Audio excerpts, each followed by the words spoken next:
So another 5 marks CBSE class 11th examination question, resultant of two vectors.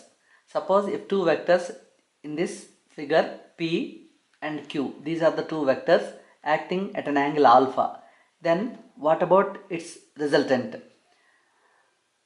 We know that from the parallelogram law of forces or law of vectors, when two vectors are acting at an angle alpha, if you complete the parallelogram taking these two sides as an adjacent sides of the parallelogram, then the diagonal represents the resultant vector in both magnitude and in direction.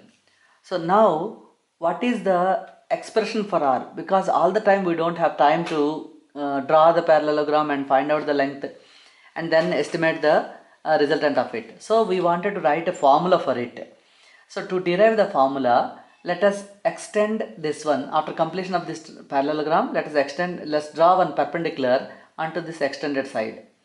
Now let's name this as A, B, C, D, that's the parallelogram, and B is the normal drawn onto the DC side extended.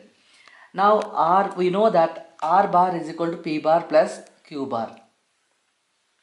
Now in triangle BDE, so this triangle where this is 90 degrees, so in triangle BDE,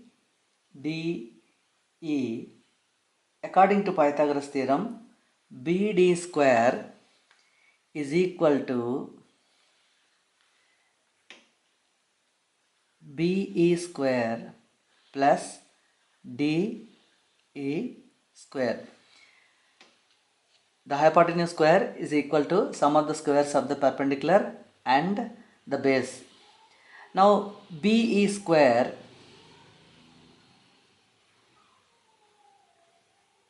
plus this DE can be written as DC plus CE whole square, because this length is DE.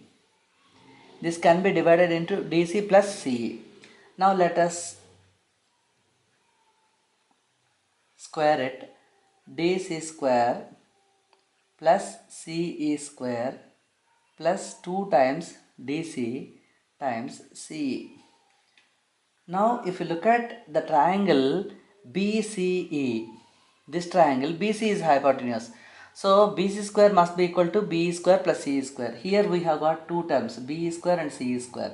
So these two terms are together can be written as BC square plus this DC square plus 2DC times C.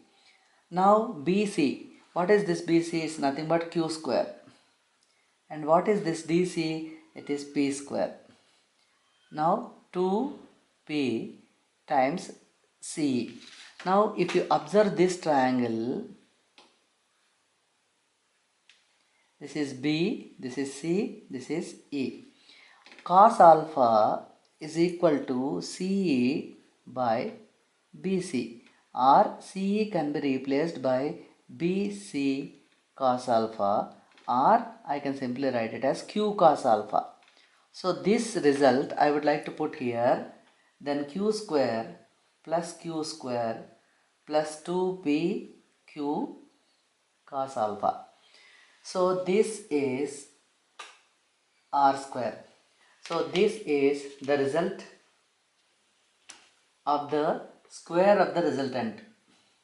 R square is equal to P square plus Q square plus 2PQ cos alpha. Suppose if you want to know R, then Q square, P square plus Q square plus 2PQ cos alpha under root. So this is another important formula we use most of the times. Now here, if you want to find out the maximum, where it can be maximum, R max, and at the same time let us find out R minimum.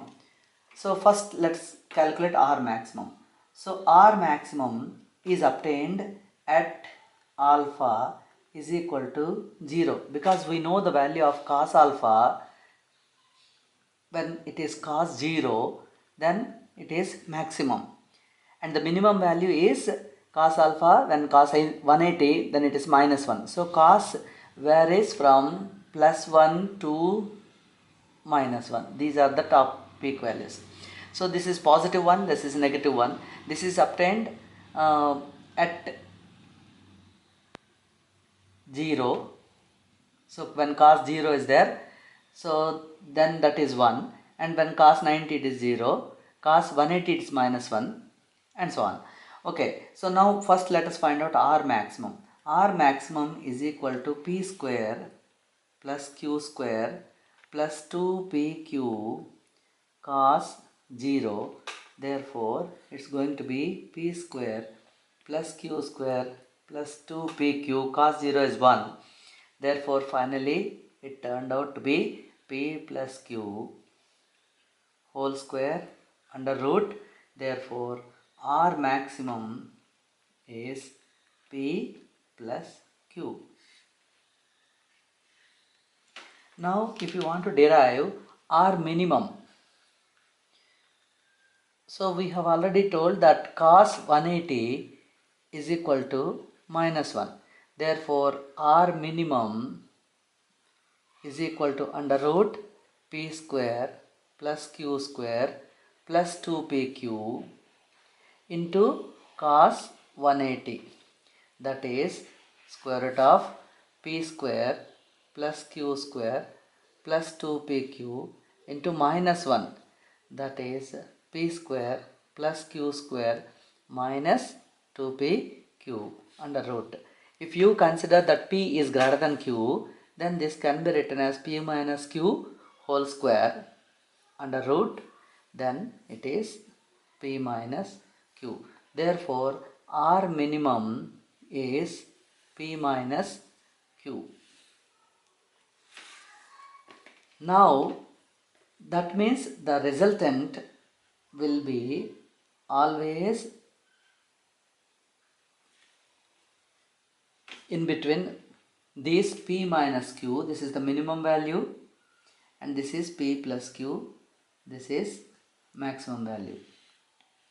So this is an important concept. Now what do you understand by alpha is equal to 0? That means both the two vectors are in the same direction. What do you understand by R alpha is 180? So this thing.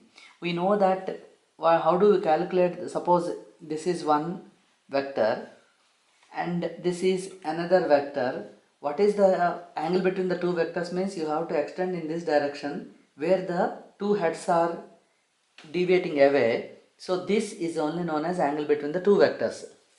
Okay, so here the angle between two vectors is 0, and here the angle between two vectors is 180. Okay, now the other factor in this question is what is the direction of it. So for calculating direction, we have to take the help of this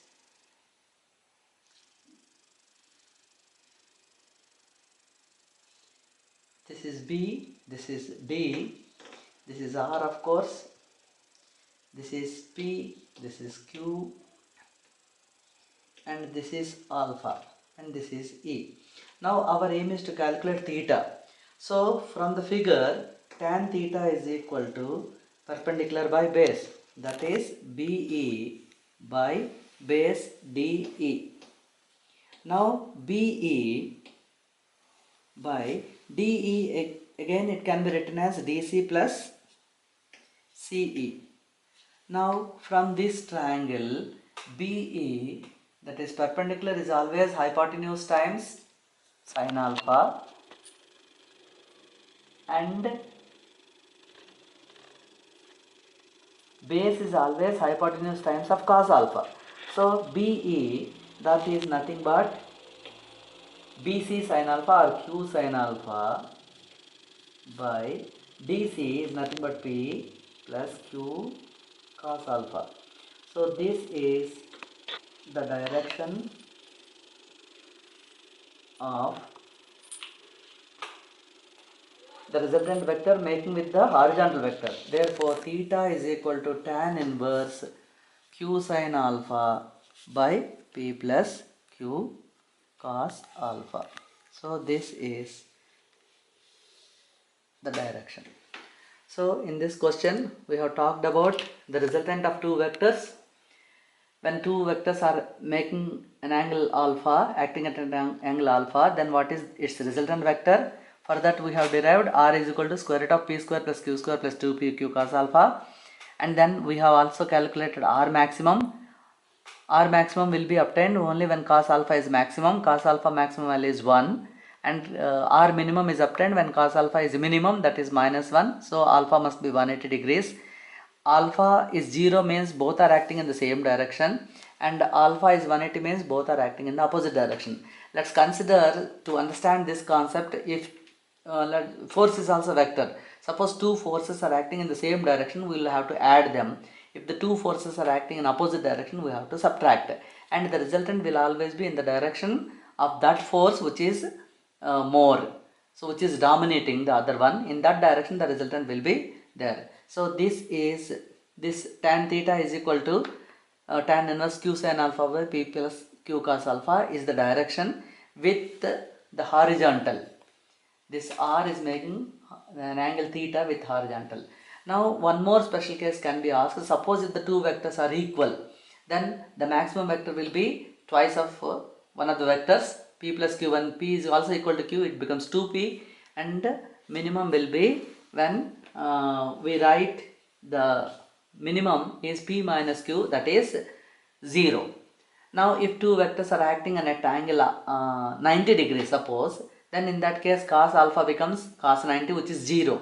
In that case, if alpha is equal to 90, that means two vectors are acting 90 degrees to each other, then the resultant will be square root of p square plus q square. So these are the concepts to be discussed in this resultant of two vectors. One attachment can be given.